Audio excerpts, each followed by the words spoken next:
afternoon and welcome to Market of the Moment. I am Sharon Talk. I'm the Vice President and Sales Manager for Fidelity National Title. How's it going, Sharon? I'm Don Chakowski. I'm the Director of Channel Sales with Fidelity National Title. And sorry, I was just pulling, I had somebody request a list of likely sellers in their neighborhood. Okay. They wanted to know, they saw our last episode of Market of the Moment. Yeah. And they wanted to know some of the lead sources that we had talked about and some of the things that we were leveraging to help them to be more successful. Love that. So, so I let them know that we were able to actually get together a list of them, of people in their neighborhood that have an 80% likelihood that they're going to sell their home in the next 18 months. Oh, that's good data, huh? Yeah, right? I love it. So when, I think in the last episode, we talked about the need to doubling down on marketing. We did. And We did. so, with that, there's a lot of different things that can mean. And so and people automatically go to, oh my gosh, I have to spend twice as much money on the things that I'm doing. Right. And that's 100% not the case. Well, and just to recap for somebody that might have missed last week, Yeah. really what Don and I were discussing a little bit is that we've been to a lot of seminars over the last few months, and there's been a lot of very consistent messaging that went on through all the presenters. And that messaging really is, that you need to double down on your marketing. If you want to do what you did last year or the year before, in GCI and transactions, then you're going to have to double up on your marketing and maybe work a little more too, hours. Right. But that was very consistent messaging. Yeah, 100%. So when we dissect what that could mean, there's a couple points I know we wanted to talk about today. One is that reaching out, right? Is using predictive analytics to know the people to talk to. Over the time that I've been with Fidelity, I've been really fortunate to work with a lot of people who make calls and are cold calling people, and reaching out to families that it's funny about these predictive analytics. Sometimes the people don't even know that they're ready to sell their house yet, or that they're thinking about selling their house. They just happen to start going on Realtor.com and peeking at that neighborhood they'd like to live in someday, or whatever. So our resource is using over 100 different data points that they're leveraging to determine whether somebody's a likely seller or not. And then we've got just great resources at helping our people get connected with them through social media, through phone, through email, and so plugging people in. The next question I always get though is, what do I say? Yeah. What do I say then? And so it's. I know there's been a lot of concern that we've seen so much less buying by some of the institutions that we've been seeing over the last couple of years. Yeah. And what's really ironic though is we still have a few of them, they're still buying. Yeah. And I'm in meetings every week. We've got meetings. They're still buying. Yeah. And so I'm seeing, there's two groups that are right on top of my head. I'm probably seeing between 5 and 10 transactions a week from, they're buying here in the Valley. So, we've introduced a program to help people kind of learn what to say. And I think that one of the best messages we can ever have for a potential seller is that, we have somebody that might be interested in buying their home. And we just need to get some more information about the home in order to do that. Right. And these institutions are great resources for our partners to have to be able to get plugged into that. But we've recently, because of that, what do I say question, we've put together a weekly conversation on that. And so I love this. Yeah, it's so fun. And so, everybody has a little anxiety about making calls, especially to people they don't know. Except for Don. Well, that's what he loves it. It's funny. I tell people all the time, I'm like, it's a sickness for me that making the calls. But the reality is that I have the same anxieties that everybody else does. I just fought them down long enough that I'm somewhat numb to them, and that then I'm just like, all right, challenge accepted. Let's go. And so. But as part of that, though, I want to help other people get to that point, or at least to that point, because I believe wholeheartedly that the fastest way to your next transaction isn't a Facebook ad, even though those are great. Right. It's not a postcard, even though there's value there too. It's, but your fastest way to your next transaction is through your phone. Right. And so you can talk to more people faster. You can get your message delivered faster. Right. And if you do that, then you are more likely to get to that next transaction fastest. Right. So how do we now get over that anxiety about the calls and what to say and all that? So we put together a series. So every Friday at 10 a.m., we do a Zoom call where we invite, and we try to keep it brief. So we've been trying to keep it to 30 minutes. It's been rough to keep it to 30 minutes because Very short time frame. Yeah, well, and if anybody knows me, they know I like to talk a little bit, and so but those 30 minutes are now being spent listening to recordings of calls that others have made, and then having that person who made those calls discuss that process. Right. So you get to hear the objection handling, and you get to hear the rationalization behind the objection handling. So hopefully it helps us all These get are more. really good callers. Oh my gosh, yeah. Like high conversion callers that Right. we have calling and doing these for us. So it's fascinating. Absolutely, and the person this week might not be your flavor. You might not like the way that they are on the phone and that they conduct themselves during the call, but that person next week might be, and that person the week after might be. So that's why we want to make sure we're mixing it up with a variety of people. Right. So it gives you the opportunity to hear different voices. Like, we go to a lot of classes. We talked about all the seminars we've gone to, and we go to a lot of trainings. And how often do we tell people, like, we don't want you to go and pretend to be that person who was on the stage. Right. We don't want you to go. We want you to go and take those nuggets and the things that work for you. Right. And then you go and incorporate those Right. into who you are. Well, that's pretty much why they're all willing to share, because they know that Right. a fraction of people are actually going to do Yes. anything with the data Yeah. that they get.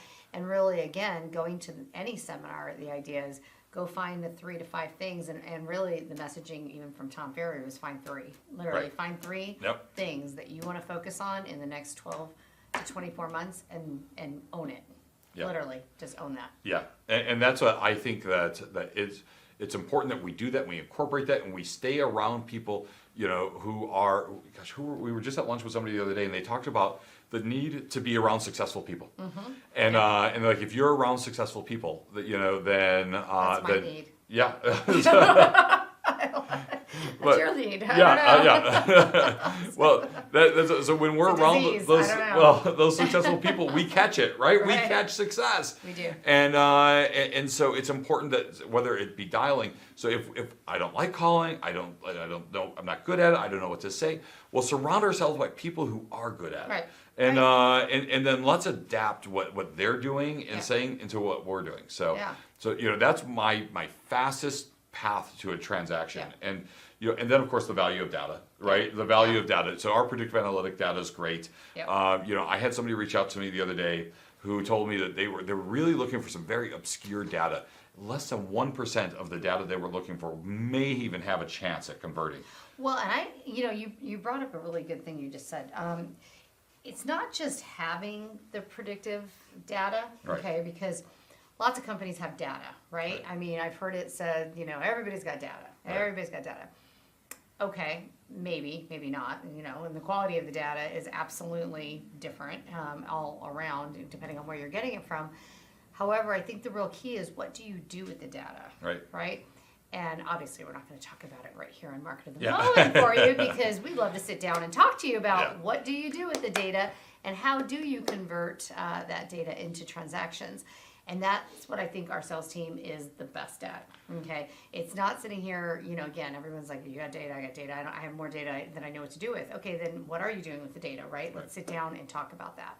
That, I think, is the gold, right? Great there. tools and resources wrapped in best practices, right? Yeah. That is what Yeah. we need to be focused on, and that's what your partner should be helping you with, and that's why I think Fidelity makes such a great partner for all the folks that we work with, and probably some of those that we're not working with yet. Yeah. But those best practices. I mean, like, anybody can turn on a light, right? Right. Anybody can turn on a saw. Anybody can swing a hammer. Right. What is it you do with those tools once you have them? Yeah, and absolutely. and how do you master them, right? So instead of looking for a needle in a haystack, looking for a needle in a needle stack is way Right. easier. So Right. let us help you figure out that path to that. Yeah. Sharon, one of the other areas where I think is, so I like I said, I believe that this device right here is our fastest path It to our is. next transaction. I am a full believer in open houses being our second fastest path Yep. to our next transaction. We don't have retail. We don't have a place where people just come and say, well, I was thinking about looking at houses today. So open houses are the closest thing we have to it. Yep. So I know you've been working on a really big project around open houses. We have, yeah. So be on the lookout, because our sales team is out there doing some community open houses. and it's really fun. You definitely want to reach out to your Fidelity sales executive to find out more information, or to me. Happy to, if you're looking to get a listing, to get more showings, more exposure through social, through video, through everything. Give us a call. We'd be happy to walk you through that. But I'm really excited about this new program because, we know your time is money, and so is ours. So what I love about this is it's not time consuming. It doesn't cost you anything at all to do it, except for your time, and the exposure and what you're going to get out of it is golden. So I'm very, very excited for this, and I do think we hear, and again, we know not everybody, open houses isn't for everybody, right. But even some of the folks that don't love open houses, we have them now doing this. We got to get that feedback back to the sellers and get them back to a realistic price if that's where it needs to be, because and get those homes sold. That's how we're going to generate more transactions. Yeah, 100%. So, and that's something that's different for each community that we've got going on. And so if you're looking for more information about having your house featured in a community open house, please reach out to your Fidelity sales executive. If you're interested in learning more about our data and our calling processes and the smiling and dialing, we're Fridays at 10 a.m. on Zoom, and so join us there. Reach out to me or somebody on our sales team to get connected onto that. You don't have to be there every week. It's a come and go as you like, and we value. Yeah, 100%. So just some of the things that we're working on to as this market shifts, as we talk about doubling down on marketing, these are just a couple of the things that we're working on with our partners to help them grow and continue to flourish in a more challenging environment. So yeah, and I'm excited, Don, about next week. So we've got some more things to talk about on what's going on in the change in the market we have today, and how you can get your arms wrapped around it a little bit more and partner yourself with the right people, right? Absolutely. Yep. So I think we should actually pivot real quickly though over to Amber Kovarik. Okay. Yeah. And with Guild, and let's hear about what is going on in the mortgage world. Perfect. Hey, Amber Kovarik here with your 60-second market update. So I'm recording this video on Tuesday. Tomorrow is the Fed meeting where they will announce their decision on the rise of the Fed funds rate. The market's predicting a 75 basis point increase. And what they're hoping for is that Chairman Powell, in his commentary, will lead to saying that they're at a point where they can start to ease or slow down on these Fed hikes and let time pass for the previous hikes go to work and make an impact on the economy. If he doesn't say anything about potentially slowing down on the rate hikes, the markets are going to interpret that as another large hike in December, and that will be bad for our mortgage interest rates. So stay tuned to the commentary. The other big report happening this week is on Friday, we're going to get the October non-farm payrolls report. The market's expecting 200,000 jobs hired, down from the 260,000 in September. They're also looking for the unemployment rate to tick up just slightly to 3.6% from September's 3.5%. The reason why this is important is because they want the job market to weaken softly so that it can decrease the wage pressures that are causing some of the inflation that we're experiencing. So this is going to be a big week for market movement and mortgage rates. Stay tuned, and if you have any questions, feel free to leave them below. Thank you, Amber. We appreciate you. Thank you for being here every week. We used to call our Amber free money, and we had a really good time with that when those interest rates were so low. There was a nice run of free money. But what's interesting though is that the rates that are now are the same rates. I hear people talk about when they bought their house and the rates were in the teens and all that stuff and all that they've gone through. The reality is that there are so many different products available out there now that. And I think we're going to touch on that maybe in the next couple week. Episodes too. Yeah. Getting a little creative out there. Right, but so and starting with your lender right now and talking and educating yourself though is important, and Amber's 100%. Just such a great resource. So thank you, Amber. Thanks. So okay, I think we should check with Mindy and see how those numbers are looking. Mindy, the market master. Yes, market master Mindy. Market master Mindy. Sorry, Mindy, I got it wrong. Yeah, that's okay.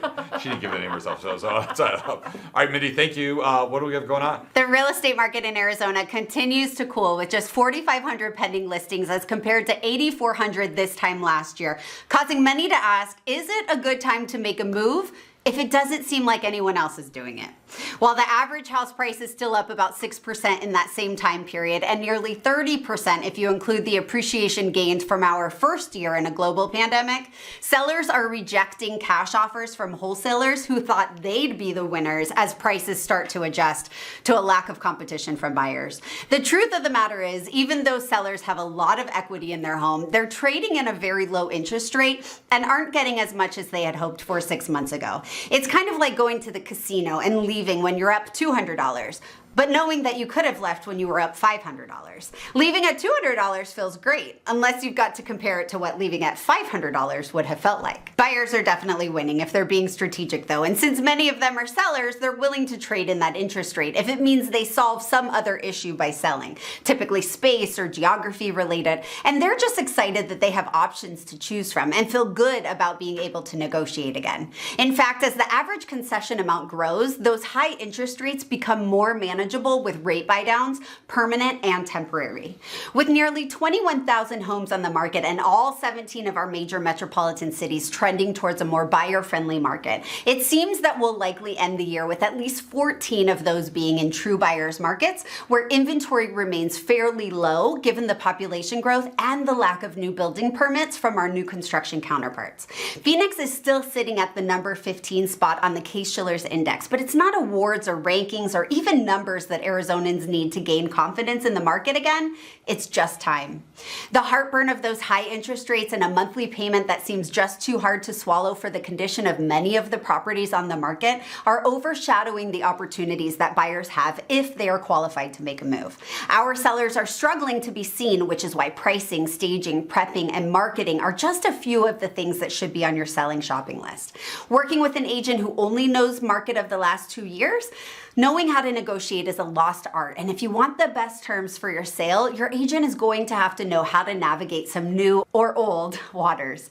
If you're looking for a real update on what's happening in the local market, check out your city's website and click on their development plan. The Taiwan Semiconductor plant in the North Valley, the Mercy Gilbert expansion and Phoenix Children's Hospital expansion in the East and West Valleys, and countless new businesses in every sector from healthcare to technology to cars to manufacturing and everything in between are here. They're coming, and the continued growth is massive. We don't have enough houses, and as soon as those interest rates dip, you can say bye-bye to the conveniences of making a move that we have now. We know it's hard and it's not right for everyone, but when it's right for you, go for it. All right, well, it's hard to believe we're wrapping up another week of Market of the Moment.